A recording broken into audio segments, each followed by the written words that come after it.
সুপ্রিয় শিক্ষার্থীবৃন্দ, আসসালামু আলাইকুম। শুরু করছি তোমাদের পঞ্চম শ্রেণীর গণিত ক্লাস। তো তোমাদের মনে আছে আমি এর আগের দিন অনুশীলনী 11 এর ক্ষয়ে দুইটা সৃজনশীল অঙ্ক তোমাদের করিয়ে দিয়েছিলাম। তো এর আলোকে আজকেও আমি তোমাদের অনুশীলনী 11 খ এর আরো দুইটি সৃজনশীল অঙ্ক তোমাদের করিয়ে দিব। দেখো, এখানে আমি তোমাদের জন্য দুইটি অঙ্ক রেখেছি। একটা হচ্ছে 1 নম্বরে একটি ত্রিভুজাকার স্মৃতিস্তম্ভের উচ্চতা 24 মিটার এবং ক্ষেত্রফল হচ্ছে 192 বর্গ মিটার। ক নাম্বার স্মৃতিস্তম্ভটির ভূমি নির্ণয় করো। খ নাম্বারে স্মৃতিস্তম্ভটির উচ্চতা 6 মিটার বেশি হলে এর ক্ষেত্রফল কত হবে। আর তোমাদের 2 নম্বর অঙ্কে রেখেছি, এটা কি একটা আয়তক্ষেত্র দেখা যাচ্ছে, কারণ এর ভূমি হচ্ছে 6, উচ্চতা হচ্ছে 4, তাহলে অবশ্যই এটা একটা আয়তক্ষেত্র। প্রদত্ত চিত্রটির ক্ষেত্রফল নির্ণয় করো। খ নম্বরে চিত্রটিকে দুইটি ত্রিভুজে বিভক্ত করে একটি ত্রিভুজের ক্ষেত্রফল বের করো। আর গ নম্বরে রেখেছি চিত্রটির দৈর্ঘ্য 2 সেন্টিমিটার এবং প্রস্থ 1 সেন্টিমিটার বৃদ্ধি করলে ক্ষেত্রফল কত হবে। তো আজকে তোমাদের এই দুটো অঙ্ক আমি করিয়ে দিব। তো আসো প্রথমে আমরা 1 নাম্বার শুরু করি। তো এখানে বলছে যে একটি ত্রিভুজ স্তম্ভের উচ্চতা দেওয়া আছে 24 মিটার আর ক্ষেত্রফল দেওয়া আছে 192 বর্গ মিটার। এখান থেকে আমাদের কি বের করতে হবে? এখান থেকে আমাদের ভূমি বের করতে হবে। তাহলে দেখো আমরা কিভাবে ভূমি বের করব। আগে লিখে নেই যে দেওয়া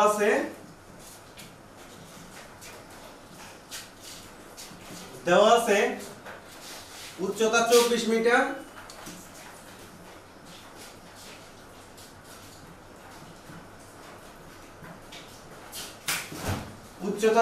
মিটার আর ক্ষেত্রফল হচ্ছে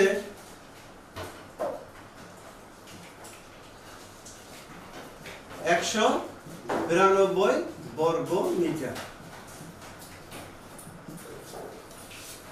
দেখো, আমরা ত্রিভুজের ক্ষেত্রফল সমান কি জানি? আমরা কিন্তু ক্ষেত্রফল সমান জানি, ক্ষেত্রফল সমান আসলে আমরা কি জানি? ভূমি গুণন উচ্চতা ভাগ 2। এটা হচ্ছে আমরা ত্রিভুজ ক্ষেত্রের মূল সূত্র যেটা জানি। এখন যদি আমাদের ভূমি বের করতে বলে তাহলে আমরা কি করব? যদি ভূমি বের করতে বলে তাহলে 2 কে নিয়ে আসবো এই পাশে। 2 এই পাশে ছিল ভাগ অবস্থায়, এই পাশে হয়ে যাবে গুণন অবস্থায়। তাহলে 2 গুণন ক্ষেত্রফল ভাগ হবে হচ্ছে উচ্চতা। ঠিক আছে, এটা যদি আমরা 1 নাম্বার সূত্র বলি, এটা যদি 2 নাম্বার সূত্র বলি, তাহলে 3 নাম্বার সূত্রে আমরা কি লিখতে পারবো? অনুরূপভাবে আমি উচ্চতার সূত্রও লিখতে পারবো। উচ্চতা সমান সমান 2 গুণন ক্ষেত্রফল। এখন কি লিখবো? ভাগ লিখবো হচ্ছে ভূমি। এটা হচ্ছে আমাদের মূল সূত্র। এই মূল সূত্র থেকে আমার কাজের সুবিধার্থে আমি 2 নাম্বার এবং 3 নাম্বার এই দুটো সূত্র আমি বের করতে পারি। যেমন এখানে আমার লাগবে, এখানে আমাকে কি বের করতে বলছে? আমাকে বের করতে বলেছে ভূমি বের করতে বলেছে। তাহলে ভূমি বের করতে গেলে আমার কোন সূত্র লাগবে? এই সূত্রটা লাগবে। আমি এটা সূত্র আকারে লিখতে পারি। আমরা জানি ভূমি সমান সমান আমি এই সূত্রটা লিখে দিব। 2 গুণন ক্ষেত্রফল ভাগ লিখবো কত? ভাগ লিখবো হচ্ছে উচ্চতা। আমি এগুলো মুছে দিলাম, জাস্ট তোমাদের বোঝানোর সুবিধার্থে লিখেছিলাম। এখন মানগুলো আমি বসিয়ে দেই।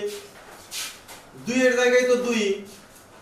এখন ক্ষেত্রফল লাগে, এই যে এটা ক্ষেত্রফল না, ক্ষেত্রফল হচ্ছে 192। তাহলে ক্ষেত্রফলের জায়গায় আমি লিখলাম 192। উচ্চতা হচ্ছে এই যে এটা 24। তাহলে উচ্চতার জায়গায় আমি উচ্চতা লিখে দিলাম। তাহলে 2 গুণন 192 ভাগ হবে 24। তবে ভূমি কি? উচ্চতা তো আছে মিটারে, ক্ষেত্রফল দিয়েছিল বর্গ মিটারে, তাহলে ভূমি অবশ্যই বের হবে মিটারে। আমি এখানে সাইডে মিটার লিখে দিলাম। তাহলে 2 দিয়ে 192 কে গুণন দেই। দেখো 2 দুগুণে 4, 9 দুগুণে 18 8, হাতে থাকলো 1, 2 একে 2 আর একে 3, ভাগ হবে হচ্ছে 24। এখন 24 দিয়ে আমি যদি 384 কে ভাগ দেই কত হয় দেখো, 24 অক্ষে 24, 4 থেকে 8 4, 2 থেকে 3 1, বাঁচলো কত? এই হাতের যে 4, এই হাতের 4 নিয়ে আসলাম। এবার দেখো কয়বার যায়? 4 অক্ষে 4, 4 দুগুণ 8, 3 4 12, 4 4 16, 4 5 20, 4 6 24, 6 বার যাবে। 4 6 24 এর 4 হাতে থাকলো 2, 6 দুগুণ 12 আর 2 14। তাহলে 384 কে যদি আমি 24 দিয়ে ভাগ দেই তাহলে কত বের হবে? তাহলে বের হবে 16 মিটার। সুতরাং আমি কি লিখব? ভূমি সমান সমান ভূমি 16 মিটার। আশা করি তোমরা বুঝতে পেরেছো। এরপরে খ নাম্বার প্রশ্নে আসি। দেখো খ নাম্বারে বলা হয়েছে যে স্মৃতিস্তম্ভটির উচ্চতা 6 মিটার বেশি হলে এর ক্ষেত্রফল কত হবে? স্মৃতিস্তম্ভটির উচ্চতা 6 মিটার বেশি হলে এর ক্ষেত্রফল কত হবে? তাহলে দেখো আগে উচ্চতা কত ছিল? আগে ছিল উচ্চতা 24 মিটার। তাহলে এর সাথে কি আমরা 6 যোগ দিব। খ নাম্বার 6 মিটার বৃদ্ধিতে 6 মিটার উচ্চতা 6 মিটার বৃদ্ধি পেলে উচ্চতা 6 মিটার বৃদ্ধি পেলে উচ্চতা 6 মিটার বেশি হলে, যা এটা আমাদের প্রশ্ন দেওয়া আছে আমরা এটাই লিখি, উচ্চতা 6 মিটার বেশি হলে উচ্চতা হবে, দেখো আগে ছিল কত? আগে ছিল 24, তাহলে 24 এখন বৃদ্ধি পাইছে কত? বৃদ্ধি পাইছে হচ্ছে 6, তাহলে 24 যোগ 6 মিটার সমান সমান 30 মিটার। আর ভূমি তো আমরা কত পাইছিলাম ক হতে? ভূমি সমান সমান 16 মিটার। কোথা হতে পাইছিলাম এটা? ভূমি ক হতে প্রাপ্ত। তাহলে সাইডে লিখে দিব ক হতে প্রাপ্ত। তাহলে এখন ক্ষেত্রফল, ক্ষেত্রফলের সূত্র কি? ভূমি গুণন উচ্চতা ভাগ 2। ত্রিভুজাকারের ক্ষেত্রফলের সূত্র হচ্ছে ভূমি গুণন উচ্চতা ভাগ 2। এবার আমরা যার যার জায়গায় তার মান বসিয়ে দেই। ভূমি কত? ভূমি ছিল 16, উচ্চতা কত? উচ্চতা ছিল 30, ভাগ কত? ভাগ হচ্ছে 2,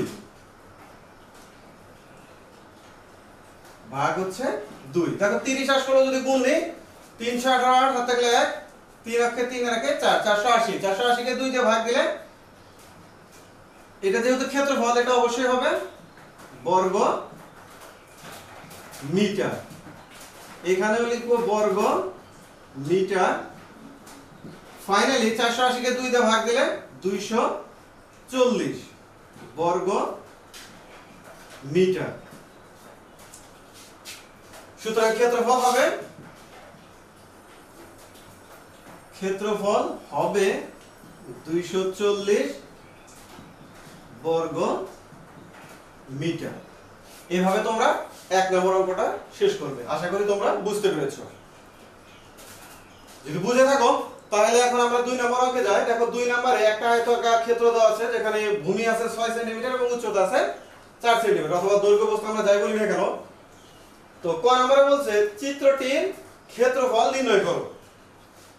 তাহলে ক নাম্বার আমরা লিখে ফেলি। অবশ্যই এটা আয়তক্ষেত্র, কারণ দুইটা সমান দেওয়া নাই। তাহলে 2 নাম্বার আমরা লিখে ফেলি চিত্রে দৈর্ঘ্য কত? দৈর্ঘ্য হচ্ছে 6 সেন্টিমিটার ও প্রস্থ কত? প্রস্থ দেখো 4 সেন্টিমিটার। তাহলে ক্ষেত্রফল সমান সমান কত?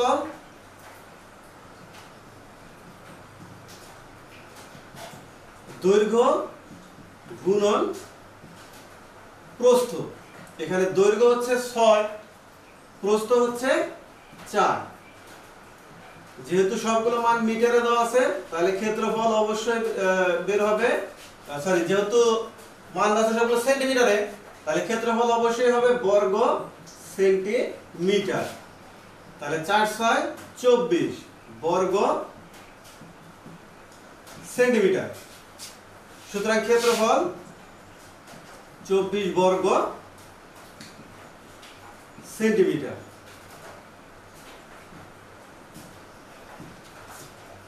এটা হচ্ছে ক নাম্বার।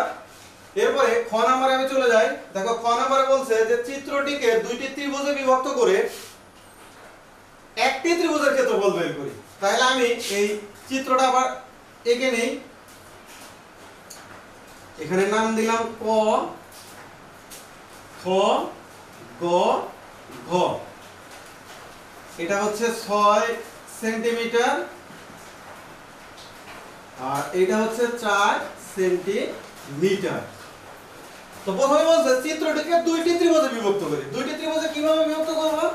এই খ আর ঘ আমি যোগ করে দিলাম। খ আর ঘ যদি যোগ করে দিই, দেখো এই যে উপর দিকে একটা ত্রিভুজ হয়েছে এবং নিচের দিকে একটা ত্রিভুজ হয়েছে। তাহলে চিত্রে ক, খ, গ, ঘ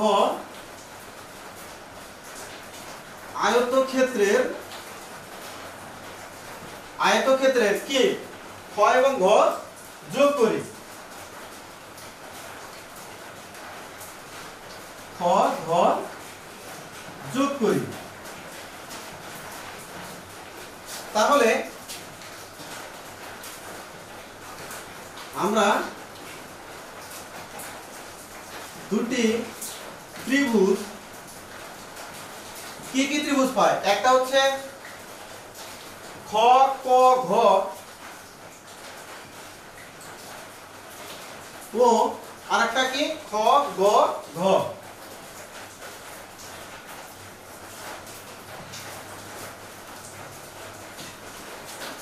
চিত্রে ক খ গ ঘ আয়তক্ষেত্রে খ ঘ যোগ করি, তাহলে আমরা দুটি ত্রিভুজ ক খ ক ঘ আর একটা হচ্ছে ও খ গ ঘ পাই। তাহলে কিন্তু দুইটি ত্রিভুজে বিভক্ত করা হয়ে গেছে। এখন কি বলছে? একটি ত্রিভুজের ক্ষেত্রফল বের করো। তাহলে একটা ত্রিভুজের যেহেতু ক্ষেত্রফল বের করতে বলছে, তাহলে আমরা এই ত্রিভুজটা নিয়েও কাজ করতে পারি। তাহলে একটি ত্রিভুজের ক্ষেত্রফল এটা লিখে ফেলি, খ গ ঘ ত্রিভুজের ক্ষেত্রফল, ত্রিভুজের ক্ষেত্রফল সমান কি? একই কাজ, ভূমি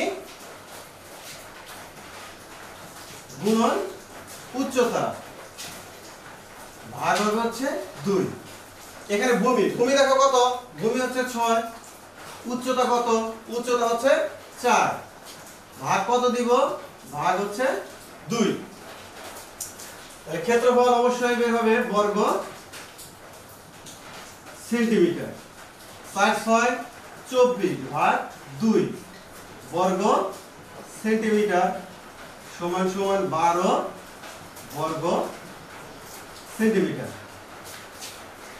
তাহলে সুতরাং ক্ষেত্রফল কত? ক্ষেত্রফল 12 বর্গ সেন্টিমিটার। ঠিক আছে? তাহলে প্রথমে আমরা আয়তক্ষেত্রটাকে একটা অংশ যোগ দিয়ে দিলাম। যোগ দেওয়ার পর আমাদের দুটো ত্রিভুজ হলো। এই দুটো ত্রিভুজ থেকে আমি নিচের ত্রিভুজটার মান বের করলাম, অর্থাৎ খ গ ঘ এই ত্রিভুজটার মান, এই ত্রিভুজটার ক্ষেত্রফল আমি বের করে নিলাম। এভাবে তোমরা খ নম্বর অঙ্কটা করবে। আর গ নম্বরে দেখো আমার আরেকটা অঙ্ক আছে যে চিত্রটির দৈর্ঘ্য 2 সেন্টিমিটার এবং প্রস্থ 1 সেন্টিমিটার বৃদ্ধি করলে ক্ষেত্রফল কত হবে? তাহলে গ নম্বরে দেখিয়ে দিই আমার ওই আগের মতো।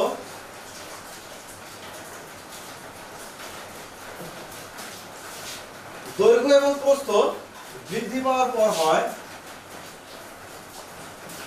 দৈর্ঘ্য ও প্রস্থ বৃদ্ধি পেলে দৈর্ঘ্য দেখো আগে ছিল কত? আগে ছিল 6, পরে বৃদ্ধি পাইছে 2। তাহলে 6 যোগ 2 সমান সমান 8 সেন্টিমিটার। এরপরে দেখো প্রস্থ, প্রস্থ আগে ছিল 4, পরে বৃদ্ধি পাইছে 1, তাহলে প্রস্থ কত হবে? 4 যোগ 1 সমান সমান 5 সেন্টিমিটার। ঠিক আছে, বৃদ্ধিপ্রাপ্ত দৈর্ঘ্য এবং বৃদ্ধিপ্রাপ্ত প্রস্থ আমরা বের করে ফেললাম। এখন আমাদের বলেছে যে ক্ষেত্রফল কত, তাহলে এখন ক্ষেত্রফল নির্ণয় করি। সুতরাং ক্ষেত্রফল সমান সমান, ক্ষেত্রফলের সূত্রটা আমরা লিখে ফেলি, দৈর্ঘ্য গুণন প্রস্থ। তাহলে এখানে দৈর্ঘ্য কত? দৈর্ঘ্য হচ্ছে 8 গুণন প্রস্থ, প্রস্থ হচ্ছে 5। যেহেতু দুটোই সেন্টিমিটারে দেওয়া আছে, তাহলে ক্ষেত্রফল অবশ্যই আমরা লিখব বর্গ সেন্টিমিটার সমান সমান 5 গুণন 8, 5 8 40 বর্গ সেন্টিমিটার। সুতরাং দৈর্ঘ্য ও প্রস্থ বৃদ্ধি পাওয়ার পর ক্ষেত্রফল হবে